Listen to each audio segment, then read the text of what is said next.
No ar, Mundo Incrível. O que é um mundo incrível para você? Rádio Inverso. E aí, como é que você tá? Tudo bem? Mundo Incrível no ar aqui pela Rádio Inverso, nessa terça-feira, dia 28 de julho de 2020. Como sempre, deixo o meu muito boa noite a você que está comigo no nosso horário de 19 horas e muitíssimo bom dia a você que tem como hábito ouvir o Mundo Incrível sempre após mensagens que chegam pela manhã, no caso quarta-feira. Então, boa quarta-feira para você. Para participar aqui do nosso encontro, você sabe, né? Mande a tua mensagem pelo Facebook, pelo Messenger, Instagram, nosso mural de recados no site ou no aplicativo e também pelo nosso WhatsApp. O telefone é 519-99450121. 519-99450121. Vai ser muito bacana ter a tua participação aqui, a tua interação. Vamos juntos fazendo esse nosso mundo incrível, construindo ele a partir do nosso olhar, a partir da nossa interioridade. Como você sabe, primeiramente a gente toca uma ou duas musiquinhas e aí na sequência eu venho aqui para a gente dar início às nossas reflexões, ao nosso bate-papo frio aqui em Porto Alegre. Há 3 dias atrás estava fazendo 30 graus, hoje a sensação está de 8, 9 graus, uma chuvarada, raio, relâmpago, uma coisa de louco, parecia o fim do mundo. Mas está tudo bem por aqui. Tá? Mundo Incrível está só começando, vamos juntos pela próxima 1 hora. Fico feliz de ter você aqui comigo. Mundo Incrível. Rádio Inverso. Hoje eu gostaria de começar o programa de uma maneira um pouco diferente, comentando uma mensagem que chegou aqui pelo nosso 519-99450121 ontem à noite, por volta de 19 horas. Foi uma mensagem que me pegou de surpresa.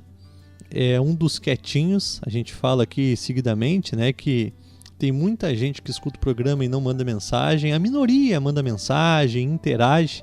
Eu mesmo já comentei aqui que eu sempre fui um ouvinte de rádio anônimo. Raramente, olha, dá para contar nos dedos, uma ou outra vez eu mandei mensagem para participar de algum programa. E acho que se o fiz foi aqui na Rádio Inverso, ainda na extinta Web Rádio Vagalume, quando eu acompanhava o programa do Flávio. Fora isso, sempre quietinho, sempre fazendo as minhas observações, as minhas reflexões, e sempre foi um programa que me fez bem, que me fazia companhia todas as manhãs.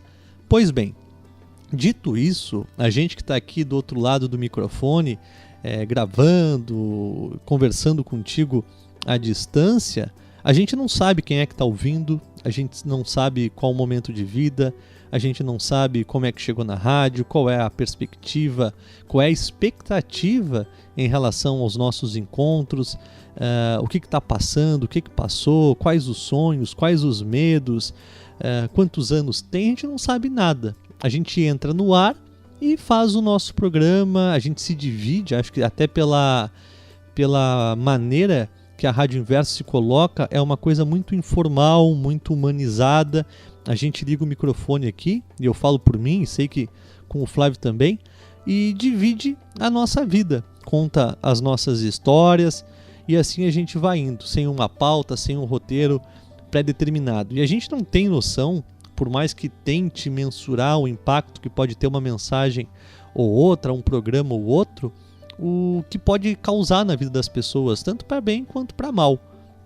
Eu lembro que quando o Flávio me chamou para fazer os programas, ainda na Vagalume, que logo depois se tornou Rádio Inverso, uma das minhas inseguranças, dentre tantas, por nunca ter falado no microfone, por não ter nenhum conhecimento da área, era a responsabilidade. O que eu vou falar ali, a pessoa vai ouvir e, dependendo do momento atual, ela pode levar isso como verdade, como referência, querer aplicar na vida dela, vai saber. E quais são os impactos disso? O tempo todo a gente está fazendo escolhas, o tempo todo a gente está mandando mensagem, seja direta ou indiretamente, consciente ou inconscientemente. Imagina só com o microfone ligado, falando todo dia sobre a minha vida, sobre as minhas experiências, sobre os meus entendimentos, sobre as minhas dúvidas, sobre os meus achismos. Os meus achismos não são verdades concretas. Imagina só. Mas de qualquer maneira a gente vai se acostumando com isso com o passar do tempo, vai fazendo os programas e vai se tornando uma coisa leve, habitual, rotineira, mas sem perder a beleza não é um rotineiro que cansa, não é um rotineiro que pesa, é um rotineiro no sentido de se acostumar com o mesmo. E aí ontem de noite eu recebi a seguinte mensagem, eu vou ler aqui para você. Boa noite, Antônio, sou de Laguna, Santa Catarina, sou um dos ouvintes das reprises pela manhã. Hoje consegui ouvir você ao vivo. Gostaria de agradecer você por ter me ajudado muito numa época muito difícil da minha vida. Tive depressão por 4 anos e depois de melhorar bem, me senti um pouco deslocado na vida. Suas reflexões me ajudaram muito. Aí ele fala aqui sobre adquirir o livro. Um abraço do amigo Moisés Cardoso Farias. Essa mensagem me pegou desprevenido, né? Chegou por volta de 7 horas, eu estava tomando meu café, fazendo a edição de alguns conteúdos aqui, até para disponibilizar no YouTube. Acho que eu estava editando o podcast de amanhã com Elvis Ney Camargo, falando sobre felicidade e tal. E aí era uma mensagem ali, eu abri, eu li e fiquei pensando, puxa vida, cara, que loucura. A gente entra no ar, às vezes, sem saber o que falar, sem ter a menor ideia do impacto, do potencial de alcance. A gente tenta mensurar, como eu falei, mas não tem como medir isso. Eu não sei agora quantas pessoas estão ouvindo o Mundo Incrível. Não sei se hoje você acordou feliz, se acordou triste, se está chorando, se está se sentindo sozinho, se está acompanhado dos familiares. Eu não faço ideia. E ainda assim aqui eu estou falando, me dividindo. Então é muito difícil mensurar como que essa mensagem chega para você. Qual o impacto que ela tem. Mas quando o Moisés ele cita aqui o lance da depressão, e recentemente eu respondi também uma mensagem do Alex, se eu não estou enganado, falando sobre depressão, é algo que me toca muito, porque sem dúvida nos meus quase 30 anos foi um período que me tocou bastante, significou muito para mim, e nas mudanças de vida que 2, 3 anos depois eu vim a promover na minha caminhada. Porque até então eu era um cara extremamente imaturo, completamente distante de mim. Eu tinha uma dificuldade muito grande de me aceitar, de assumir uma série de circunstâncias na minha vida até então. Eu tinha um hábito de mentir para me sentir aceito. Era muito vazio internamente. Acho que a gente mantém esse vazio, mas o ressignifica com o passar do tempo, entendendo que talvez o nosso propósito não seja preenchê-lo, entendendo ele com uma parte intrínseca da nossa natureza, mas me mudou muito. A depressão me aproximou de mim. Eu já falei várias vezes aqui, ela me afastou do convívio das pessoas, do mundo de fora, mas me trouxe para perto da pessoa mais importante que talvez eu pudesse conhecer na vida, que era eu. E é claro que a gente está sempre se conhecendo. Mas eu ali com 19 anos tive a sensação que foi o primeiro momento na minha vida em que eu parei para me cuidar, para olhar para mim. Foram 19 anos vivendo no automático. Depois eu resolvo, deixo para amanhã, é assim com todo mundo, é assim que todos fazem. E chegou um momento que o meu copo transbordou. E eu tive que cuidar desse copo. Eu tive que ver o conteúdo que ele carregava. Será que todas as gotas desse copo eram iguais? Tinham gotas que pesavam mais do que outras? O que era aquilo? O que era o copo? Quem era eu naquela história toda? E foi um período muito difícil, mas ao mesmo tempo um período extremamente transformador. Eu digo que se eu pudesse ter aprendido tudo que eu aprendi naquela fase sem ter passado pelo que eu passei, me fala aí onde é que eu assino, onde é que eu fecho o acordo. Mas eu acho que não adianta. Tem certas experiências que a gente tem que viver, tem que passar, até para se tornar a pessoa que a gente vai vir a se tornar. Eu acho que eu seria um Antônio completamente diferente se não tivesse a história que eu tenho. Acho que o Antônio daqui a 10 anos será um Antônio muito diferente ou muito particular em relação às escolhas que eu faço hoje. Se amanhã eu decidir de novo pegar uma mochila e ir para o mundo, me separar da Dani e morar debaixo da ponte ou entrar numa faculdade, cada escolha que a gente faz tem um impacto, tem um potencial modificador. Algumas delas a gente escolhe viver e outras parece que é a vida que nos vive, que nos leva até elas. Então hoje, apesar de reconhecer o quão difícil, o quão crítico, eu consigo reconhecer o quão grato eu posso me fazer por ter tido depressão, pela oportunidade que ela me deu de me aproximar de mim. de valorizar minha vida, de perceber o quanto a existência é breve, o quanto a gente é frágil, o quanto a gente não sabe, o quanto a gente perde tempo nessa dificuldade de ser sincero com a gente mesmo, de se aceitar, de se perdoar, de se acolher, o quanto a gente perde tempo de vida e se desgasta tentando provar que é isso ou aquilo para os outros, tentando ter razão, tentando ser melhor. Eu vou dizer para você, comentei isso aqui ontem, quando eu falava das mudanças que o Mundo Incrível vai passar, né? Uma nova logo, um novo visual, um novo modelo e novos planos de atendimento. Eu dizia que nesses quase 5 anos atendendo, talvez mais, havia um padrão de culpa e de cobrança em todas as pessoas. E que na maioria das vezes a gente sabe o que fazer. Só que tem medo.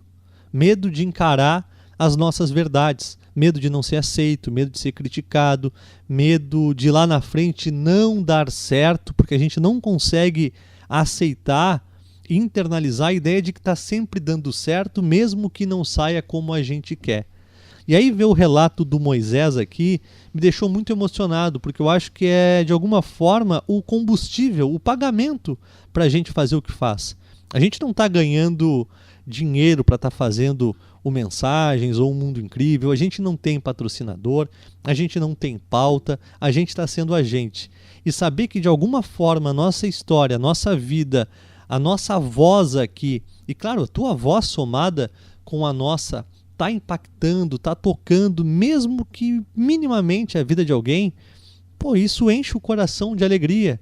Ontem eu ouvi a mensagem do Moisés, eu li a mensagem do Moisés e falei, pô, tô louco para chegar no programa amanhã e poder contar isso, porque é o que significa a nossa vida. Eu lembro que lá atrás, quando eu pensava em fazer algo que valesse a pena viver, que eu não ia acordar por acordar, e mais um dia, tudo de novo, igual, era poder ter essa sensação de que a minha existência está valendo de alguma coisa, não importa do que está tendo sentido. Eu comentei com a Dani ontem, depois de ler a mensagem, até responder ao Moisés pelo WhatsApp, que seria muito egoísta se eu tivesse passado por tudo que eu passei e tivesse guardado aquilo tudo para mim. Eu acho que seria muito pequeno da minha parte. Poder dividir as minhas dores contigo aqui é uma forma de dar sentido ao que eu passei. Eu posso chegar para você e falar hoje, talvez você não precise largar tudo, pegar uma mochila e ficar 3 anos viajando. É bom? Mais ou menos, tem lados positivos, acrescenta no sentido de experiências, de maturidade, mas não é aí que está a solução, a resolução dos teus problemas. Tanto que chegou um momento nas minhas viagens que eu percebi que eu estava fugindo, eu estava evitando o confronto com aquilo que me incomodava, a minha relação com os meus pais, a cobrança que se tinha de eu fazer uma faculdade, seguir um caminho mais tradicional. Então, longe de casa, eu evitava esse embate. Eu nunca fui um cara de conflitos. Então, chegou um momento que eu entendi que, ok, teve o momento de viajar e agora é o momento de parar. Tanto que eu conversava aqui em casa com a Dani esses tempos e ela falava, pô, mas eu tenho a sensação, assim, olhando de fora, que é preciso muita coragem para largar tudo e sair para o mundo e passar as necessidades que tu passasse. E eu digo, olha, Dani, talvez olhando de fora, sim.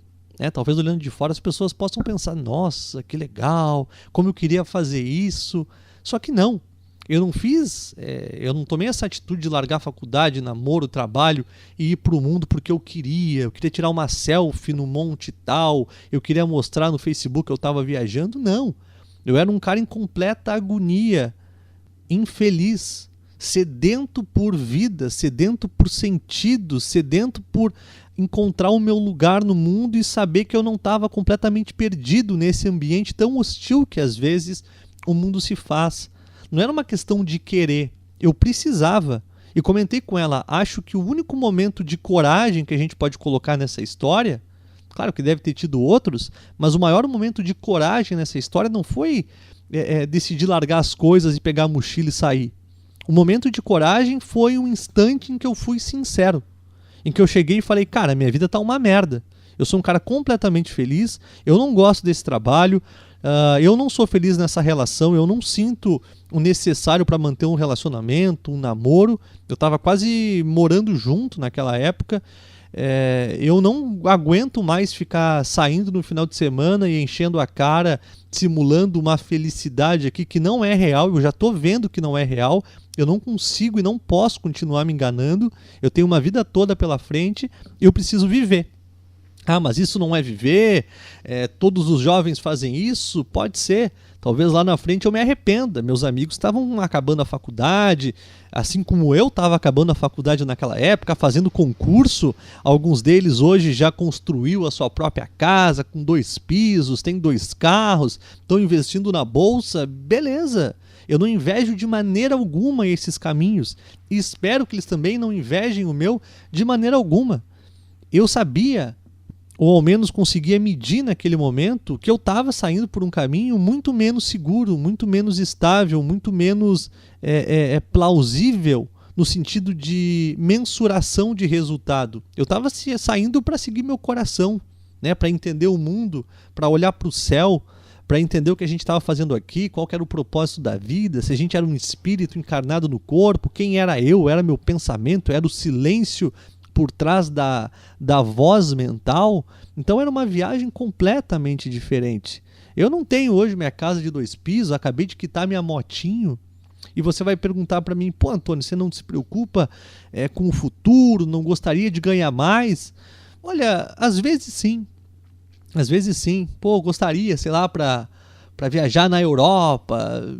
Sei lá, pode ser, mas não é algo que pauta meu dia, porque quando chegam mensagens como essa e eu vejo que a minha existência teve sentido na vida de alguém, para mim não tem fortuna maior que essa. Eu não preciso mais do que a minha motinho para me deslocar. Até falei com a Dani, pô, eu queria comprar um carro. E ela, pô, vamos financiar um carro. Um amigo lá sugeriu, faz um consórcio e tal. Eu falei, pô, não, eu queria um Fusquinha. Mas, Antônio, o Fusquinha vai dar problema, é carro velho, tu vai gastar grana, não tem ar-condicionado, financia um carro zero. E eu falei, mas, cara, eu quero um Fusquinha. Entendeu? Eu quero um Fusquinha. E eu entendo as colocações dele, pensando racionalmente, e acho que a gente tem que levar a razão também em consideração. Talvez eu não compre um Fusquinha, compre um Uninho. Tá bom, tá bom. Mas eu acho que às vezes a gente para de pensar por nós, para fazer aquilo que é certo, aquilo que é melhor, aquilo que é mais vantajoso, e acaba por ignorando os nossos pedidos, os nossos chamados. Então eu vou abrir mão então do meu sonho de ter um Fusquinha porque ter um Jeep é melhor. Não sei. Eu já tive um Jeep, meu pai tinha um Jeep vermelho que eu trouxe para cá para tentar vender num determinado momento do ano passado, e eu andava naquele Jeep e eu não gostava. Eu não gostava porque eu já percebia, olha que triste isso, que lá na garagem onde eu deixava o carro, o cara já me tratava diferente porque eu andava num Jeep. Aí depois que eu cheguei lá com a minha motinho, o tratamento já foi outro. Pô, cadê teu Jeep? Essa motinho aí meio que caindo dos pedaços. Eu falei, pois é minha moto, entendeu? Então, eu não sei, cara, eu não sei. Eu posso me arrepender, eu posso chegar no amanhã, a Dani falar que tá grávida, e eu pensar, puxa vida, eu tinha que ter tido um emprego mais estável, ter feito um concurso público, ter tido uma carreira mais formal, cadê a faculdade que eu poderia ter feito? Então eu não sei. A nossa vida, ela carrega também certos arrependimentos. Mas hoje, quando eu olho para trás, eu posso até pensar, pô, teria sido legal eu ter feito a faculdade de psicologia, sabe? É um tema que eu gosto, de alguma maneira eu já trabalho com pessoas, mas qual que era a contrapartida? Era parar de viajar? Era ter me enfiado dentro de uma universidade por 5 anos e ficar fazendo uma série de avaliações que eu não acredito na maneira que se avalia as pessoas, gravando conteúdo. Eu lembro que eu conversava com os meus colegas na época em que eu fiz psicologia e perguntavam, pô, mas por que você está aqui fazendo esse curso? Eu não sabia o que fazer. Ou, tem que fazer alguma coisa. Eu perguntava para o meu professor, pô, por que você virou professor dessa matéria? Porque eu precisava de grana. Então eu via uma falta de propósito em todo mundo. E quanto mais eu olhava aquilo, mais me reafirmava que eu precisava continuar no meu caminho. Porque eu estava buscando algo que não poderia ser tirado de mim. Hoje, se você me levar o computador, você pode me tirar o microfone, eu continuo sendo eu. Você entende? Eu continuo sendo eu. E pertencer a si, e veja bem, Não pense você que quem está falando aqui é um cara que chegou lá. Eu não cheguei em lugar nenhum. Eu tenho ansiedade, medo, às vezes demoro para dormir, tenho insegurança, preocupação com o futuro, tenho os meus problemas de cunho pessoal, tenho as minhas dificuldades com a Dani, tenho as minhas dificuldades com os meus pais, tenho preocupações financeiras assim como você, me sinto preocupado em relação à pandemia. Eu não estou falando de alguém que chegou em algum ponto que você não está. Mas eu acho que talvez conseguir aceitar o ponto em que nós estamos e nos pacificar com isso é um grande ponto de virada, é um grande ponto de diferença. Eu tenho a sensação de que mesmo não tendo nada, eu me sinto bem, eu me sinto em paz. Eu não me sinto ao acordar de manhã com uma necessidade de correr atrás da máquina, porque eu preciso me superar, porque eu preciso vencer, que eu preciso prosperar, eu preciso dar resultado, eu preciso provar. Eu não preciso provar nada para ninguém.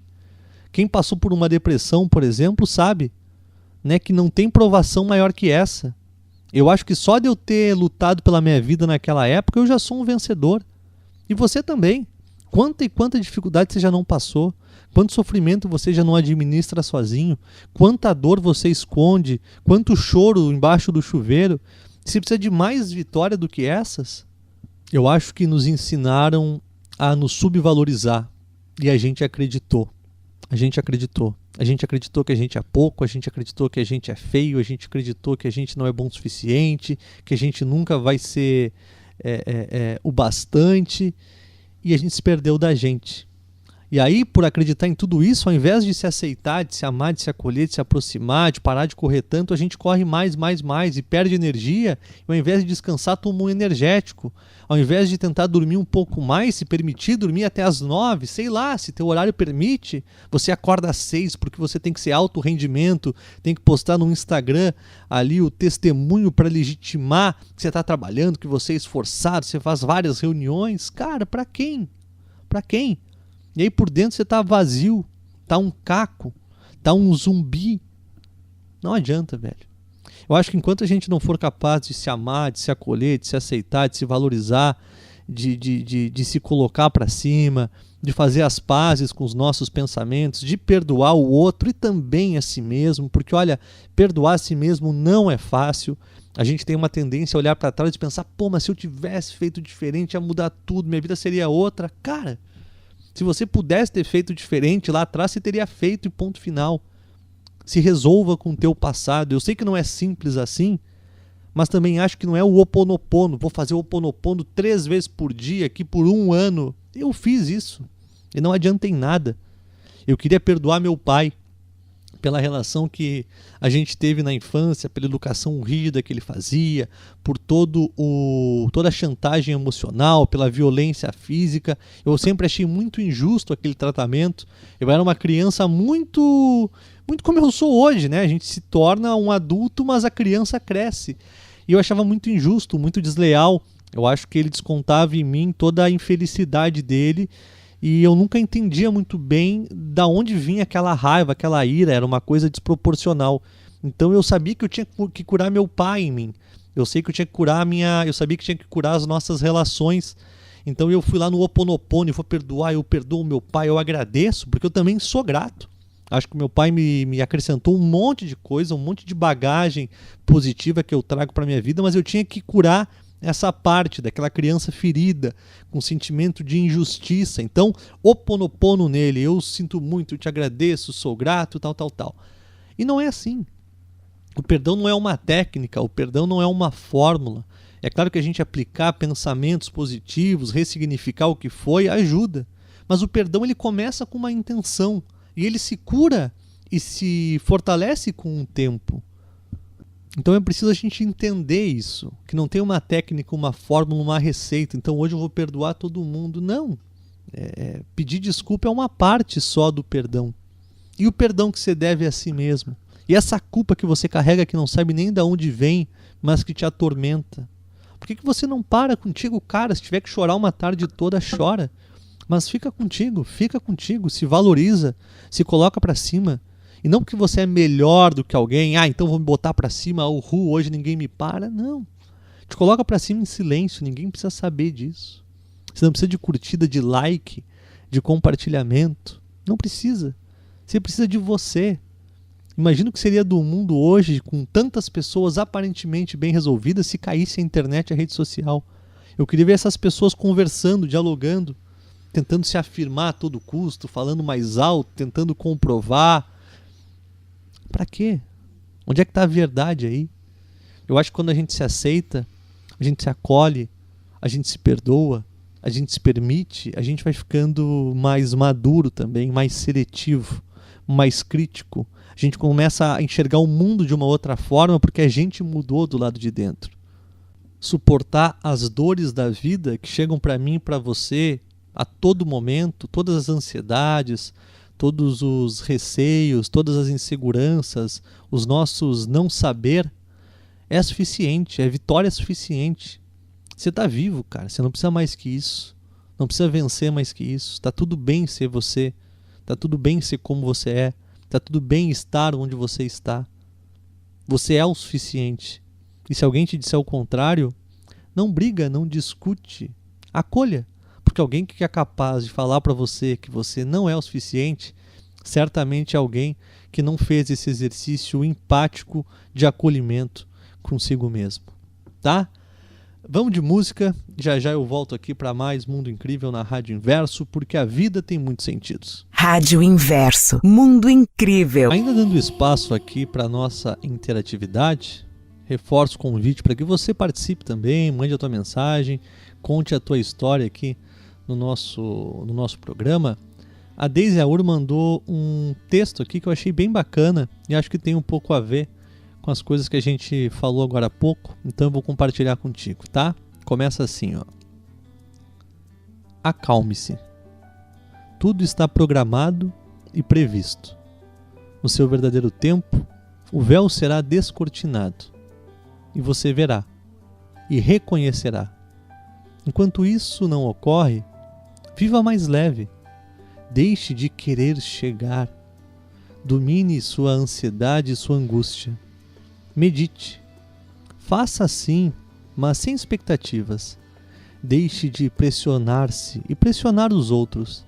No grande mistério da vida, a chegada não é um lugar físico a ser encontrado em algum momento específico. É um lugar onde você já está, aqui e agora. Pare de correr dentro da rodinha que gira, gira e gira, e você não sai do lugar. Sente-se ao lado dela, feche os olhos, respire profundamente. Você é perfeito com todas as suas imperfeições. O mundo está ok, os outros estão ok. A sua vida é essa mesma, está tudo certo. Pronto, é só isso. Afine a sua mente, respire mais uma vez e solte, solte, solte. Deise, muito obrigado pela mensagem, pelo texto aqui. A chamada desse texto diz: acalme-se, o processo não está em suas mãos. Eu me lembrei de uma história, eu já contei aqui algumas vezes, mas acho que vale relembrá-la. Eu estava num retiro de meditação e lá dentro da agenda, da rotina do retiro, a gente tinha yoga, acho que 5 ou 6 da manhã, para quem quisesse, não era uma atividade obrigatória, não que tivesse uma obrigação, mas quem estava lá na casa, no retiro, tinha esse intuito de participar das atividades, e 7 horas da manhã tinha uma meditação. E eu estava num momento de vida muito inquieto, muito agitado, em busca de muitas respostas, e parar para meditar para mim, ficar em silêncio, esvaziar minha mente, era algo muito difícil. Muito, muito difícil, eu não conseguia fazê-lo. Até achava que não era o mais saudável para mim. Mas a gente tem essa ideia, né, de que eu preciso meditar para me espiritualizar e tal. E era uma das atividades da casa. Então, 7 horas da manhã, eu ia para a meditação e tal. A gente sentava em poltroninhas, muito silencioso, e ficava lá por 30 minutos, mais ou menos, algo assim. Eu lembro que no primeiro dia foi um horror. Foram 30 minutos que pareceram durar 2 horas. No outro dia, a mesma coisa. No dia seguinte, a mesma coisa. E só de saber que no quarto dia eu teria que ir de novo sentar lá e tentar esvaziar minha mente sem conseguir, já me deixava ansioso, nervoso, frustrado, com dor no corpo, porque, cara, era forçar uma barra, eu não estava no momento em que eu conseguia fazer aquilo, mas era atividade, eu queria tentar, eu queria me esvaziar de mim. Eu lembro que talvez no quarto ou no quinto dia eu estivesse tão cansado, tão saturado daquilo, de tentar e não conseguir, e eu tinha uma ideia de que as pessoas à minha volta todas conseguiam, eu era o único, né? Essa era a imagem que eu tinha. Pô, eu sou o único cara aqui que está passando por um momento tão turvo, tão turbulento, que não consigo nem ficar meia hora sentado. Eu quero mexer meu corpo, eu quero caminhar, eu quero dar um grito, eu quero dançar. Ah! E eu tenho que ficar aqui esvaziamente, a minha mente era simpática demais, não parava de falar comigo um segundo sequer. E aí eu acho que no quinto dia, no quarto, não lembro bem, mas foi o dia em que eu estava de saco cheio. E aí eu resolvi que eu ia abrir meus olhos. Eu falei, chega, cara, não vou ficar me matando aqui, se alguém vai me perguntar, eu falo, olha, não consigo, tô cansado, tô cheio de problema interno, tô cheio de perguntas sem resposta e não consigo ficar relaxando aqui, não tá funcionando para mim. E aí depois de uns 10 minutos lá em silêncio, eu ainda vou aguentar mais um minuto, vou abrir agora, mais 2 minutinhos, eu consigo. Eu já via que era algo forçado, não era natural, não estava me fazendo bem, pelo contrário, estava me fazendo muito mal. Mas o que me fazia permanecer era a ideia de que todas aquelas pessoas que estavam lá naquele ambiente eram muito espiritualizadas. E o meu sentido de espiritualidade naquela época eram pessoas extremamente pacificadas, de bem consigo, estavam sempre sorrindo. Eu não sou um cara de ficar sempre sorrindo, eu até sorrio, eu sou meio brincalhão, pateta, faço umas brincadeiras com a Dani, com os meus amigos, quando estou com os meus pais, com meu irmão também. Eu tenho esse lado extrovertido, como um bom sagitariano, mas eu não sou de e tal. Teve uma época da vida que eu era alegria, mas foi só um período, né? Eu sou um cara mais na minha, mais observador, mais quieto. E aí lá no retiro, tava todo mundo dando abraço e se beijando, sorrindo, exalando coisa boa, e pensar, pô, eu sou a ovelha negra do retiro, né? Porque eu não consigo relaxar, eu não consigo ficar quieto. Talvez meu lugar não seja aqui.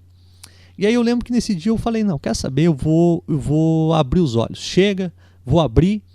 E aí abri os olhos pronto para enxergar a seguinte cena.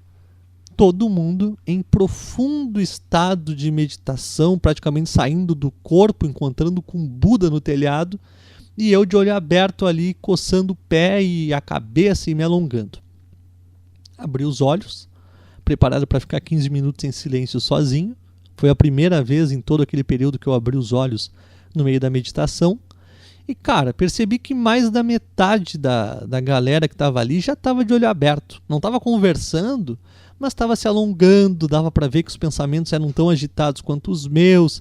Só que como eu abria por último, e essa era uma das coisas que eu fazia, eu sempre ficava mais um tempo para me curar dos 30 minutos de tensão que eu tive. Eu falava, não, quer saber, eu vou ficar mais um tempo aqui para conseguir me recuperar agora do desgaste que esses 30 minutos me causaram. Então eu nunca conseguia ver como que as pessoas saíam dali, eu só encontrava elas depois.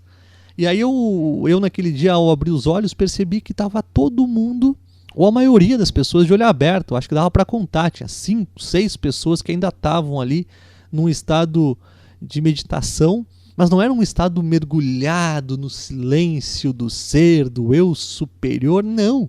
Era ali meio que mexendo o pescoço, tentando ajustar uma respiração, ajeitando as pernas. Eu falei, cara, aquilo para mim foi um grande baque, assim, foi um grande impacto de entender que, olha, nem nesse retiro em que todo mundo parece tão iluminado, alguém chegou lá. Ninguém chegou lá. Exatamente porque esse chegar lá é chegar num estado de paz interno aqui. E essa chegada num estado de paz interno não se caracteriza simplesmente por sentar e meditar, por sentar e relaxar, por sentar e respirar. É claro que é importante.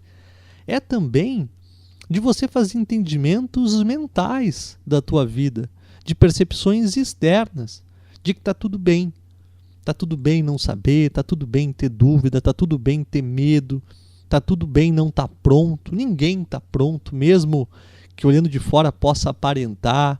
Todo mundo tem insegurança, todo mundo tem fragilidade. Aquelas pessoas que você acha, pô, mas o fulano é forte pra caramba.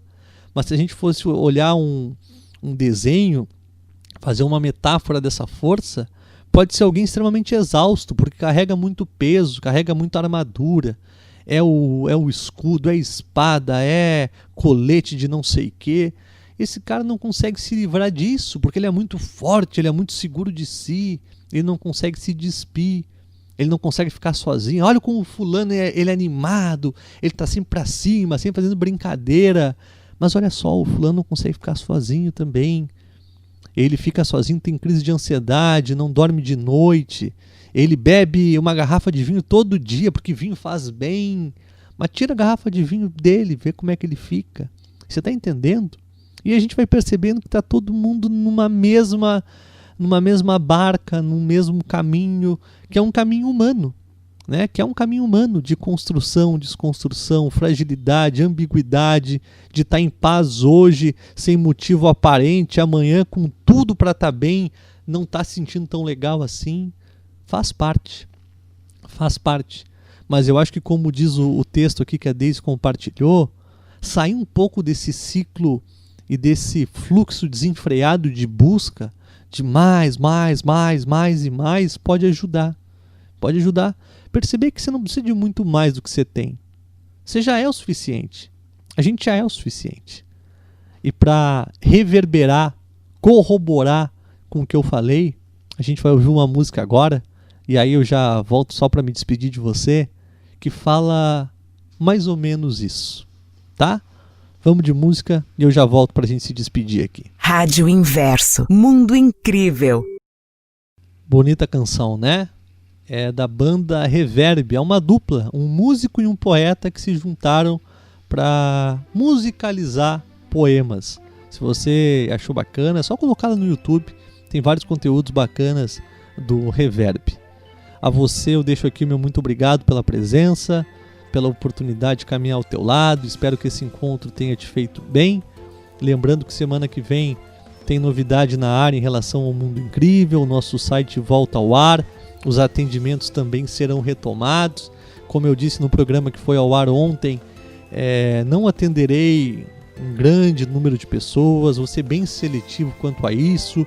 Se eu ver que já vai congestionar minha agenda, eu vou agendar mais para frente e tal. Mas saiba que estou voltando a atender, se for do teu interesse, se for algo que possa tocar teu coração e você se sentir sensibilizado, achando que pode fazer bem, que pode agregar, vai ser uma honra, uma grande alegria para mim poder dividir um pouquinho da minha vivência, um pouquinho dos meus estudos, um pouquinho da minha experiência contigo e tentar te ajudar a viver de forma mais harmônica, mais pacificada contigo mesmo. Te devolver de alguma forma junto contigo para ti, né? Acho que não é um processo que caminha no sentido de gerar dependência, muito pelo contrário. Eu quero que você se fortaleça tanto, que não precise de mim lá na frente, tá? Muito obrigado então, fique bem, siga com a programação aqui da Rádio Inverso. Amanhã a gente está de volta. Um grande beijo no teu coração, um abraço de urso, se cuide e até lá. Valeu!